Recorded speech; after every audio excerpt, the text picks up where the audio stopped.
नमस्कार मेरे प्यारे साथियों। आज का विषय है टिटनेस या धनु स्तंभ रोग। आखिर टिटनेस क्या होता है? टिटनेस एक जीवाणु जनित संक्रमण है जो क्लोस्ट्रीडियम टेटानी नामक जीवाणु के संक्रमण से मनुष्यों में फैलता है। जब जीवाणु शरीर में प्रवेश करता है तो एक विष यानी कि पॉइजन बनाता है जो तंत्रिका तंत्र को गंभीर रूप से प्रभावित करता है और यह जानलेवा भी हो सकता है। इसके इंक्यूबेशन का समय 10 दिन तक हो सकता है। टिटनेस के लक्षण। टिटनेस जीवाणु द्वारा उत्पन्न विष व्यक्ति की तंत्रिका तंत्र को बाधित कर देता है और तंत्रिका संकेतों को निष्क्रिय कर देता है जो मांसपेशियों को शिथिल होने का संकेत देते हैं। इसलिए टिटनेस से प्रभावित मांसपेशियां अनियंत्रित रूप से ऐंठने लगती हैं। इसके अतिरिक्त अन्य लक्षण भी दिखाई दे सकते हैं, जैसे कि पहला, किसी भी खाने पीने की चीज को निगलने में कठिनाई हो सकती है जिसे डिस्फेगिया कहते हैं। दूसरा, सांस लेने में कठिनाई हो सकती है जिसे डिस्पेनिया कहा जाता है। तीसरा, लार का टपकना। चौथा, चेहरे की मांसपेशियों के खिंचाव के कारण कठोर मुस्कान का लक्षण दिखाई देना। पांचवा, जबड़े की मांसपेशियों में जकड़न के कारण मुंह खोलने में असमर्थता का होना जिसे ट्रिस्मस कहा जाता है। छठा, आपके पेट, पीठ, बाजुओं या पैरों में मांसपेशियों में ऐंठन का हो जाना जो प्रकाश या ध्वनि से भी उत्तेजित हो सकता है। सातवां, मांसपेशियों में ऐंठन के कारण गर्दन और पीठ में अधिक खिंचाव का होना जिसे ओपिस्टेटोनोस कहा जाता है।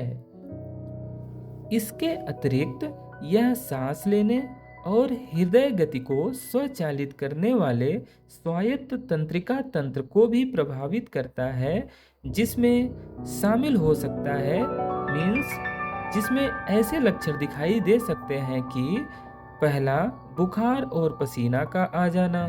दूसरा, उच्च रक्तचाप का हो जाना। तीसरा, तेज हृदय गति जिसे टैचिकार्डिया कहते हैं का हो जाना। चौथा, अनियंत्रित पेशाब का और शौच का होना जैसे लक्षण भी हो सकते हैं। टिटनेस के प्रकार।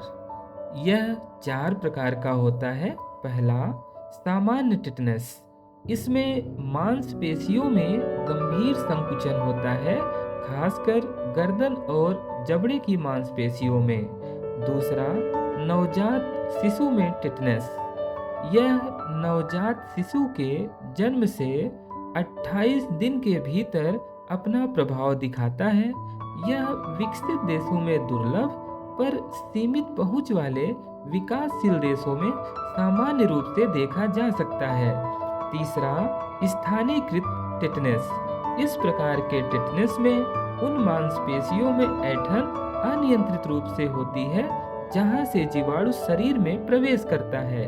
चौथा, सेफेलिक। यह स्थानीयकृत टिटनेस की तरह ही होता है, पर कपाल तंत्रिकाओं को यह मुख्य रूप से प्रभावित करता है और इसका लक्षण सिर और चेहरे पर मुख्य रूप से प्रभाव डालता है। टिटनेस के कारण।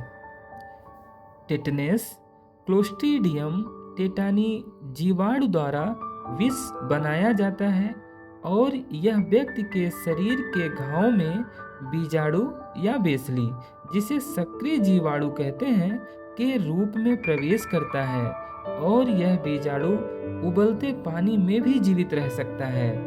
यह खासकर गोबर मिली मिट्टी में रहते हैं। गहरे घावों में प्रवेश करने वाला टिटनेस जीवाणु ज्यादा गंभीर खतरा पैदा करता है। घाव में जीवाणु के प्रवेश के कई प्रकार हो सकते हैं, जिसमें शामिल होता है: पहला, टूटी हुई हड्डियां जो आपकी त्वचा से बाहर निकल जाती हैं। दूसरा, जलने की जगह पर। तीसरा, कुचल जाने से जब त्वचा ही टूट जाए। चौथा, दांतों के संक्रमण वाले स्थान पर। पांचवा, कीड़ों और कुत्तों के काटने से होने वाला संक्रमण।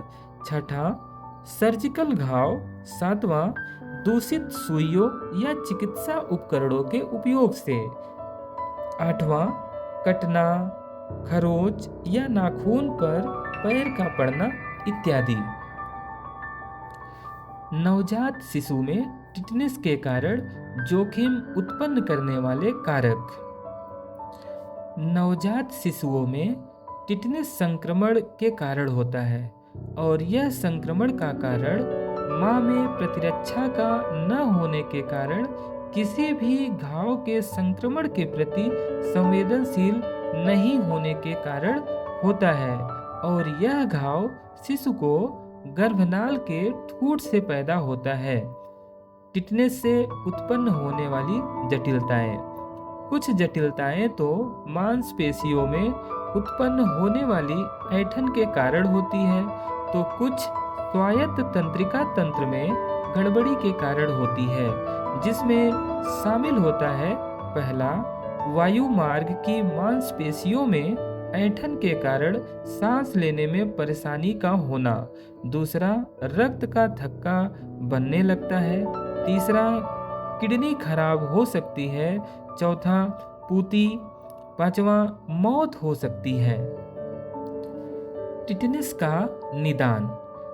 अभी तक टिटनेस का कोई सफल इलाज उपलब्ध नहीं है, पर डॉक्टर द्वारा टिटनेस का पता लगाने के लिए स्पैटुला टेस्ट का इस्तेमाल किया जाता है।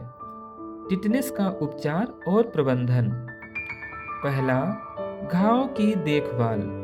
इसमें घाव की साफ सफाई, जिसे डिब्राइडिंग कहते हैं, किया जाता है और जीवाणु के विषाक्त पदार्थ को छोड़ने से इसके द्वारा रोका जाता है। दूसरा, दवाएं।